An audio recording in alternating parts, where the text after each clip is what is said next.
আমি যখন 4 মাসের প্রেগনেন্ট ছিলাম তখন আমার স্বামী আমাকে তালাকের নোটিশ পাঠায়, তাও 3 মাসে 3টা। তালাকের নোটিশ দেওয়ার পর সে ইউরোপে পাড়ি জমায়। আমি জানতাম প্রেগনেন্ট অবস্থায় ডিভোর্স কার্যকর হয় না। প্রথম নোটিশ পাওয়ার পর তার সাথে অনেকবার চেষ্টা করেছি যোগাযোগ করার জন্য, সামনাসামনি বসে কথা বলার জন্য। তার পরিবারের কাছে গিয়েছি, তার আত্মীয় স্বজনের কাছেও গিয়েছি। তখন আমাকে কেউ পাত্তা দেয়নি, সবাই অবহেলা করেছে। অবহেলা করারই কথা, কারণ আমার স্বামী আমাকে রাখতে চায় না, তাহলে মানুষ আমাকে কিভাবে ভালোবাসবে। ডিভোর্সের পর আমার ফ্যামিলি আমাকে কোনোভাবে সাপোর্ট করে, কারণ দোষটা আমাদের। ওই যে 5 বছর আগে আমি আমার স্বামীর সাথে সম্পর্ক করে ভালোবেসে বিয়ে করেছিলাম। আমার স্বামী যে আমাকে ডিভোর্স দিয়েছে, আমার স্বামীর সাথে আমার এতটাও খারাপ সম্পর্ক ছিল না যে আমাকে ডিভোর্স দিবে। তবে একটা কথা আজকে আমি বলবো, কেউ আমাকে আর আটকানোর নাই।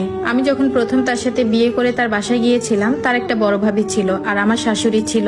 তারা দুইজনে আমাকে একদমই পছন্দ করতো না। বিয়ের পর দিন থেকে একটা দিনও আমার সাথে ভালো ব্যবহার করেনি। আর এই ব্যবহারের কথা যদি আমি আমার স্বামীর সাথে শেয়ার করতাম, তখন বলে রিলেশন করে বিয়ে করেছি, টুকিটাকে একটু শুনতে হবে, তুমি একটু মানিয়ে নিও।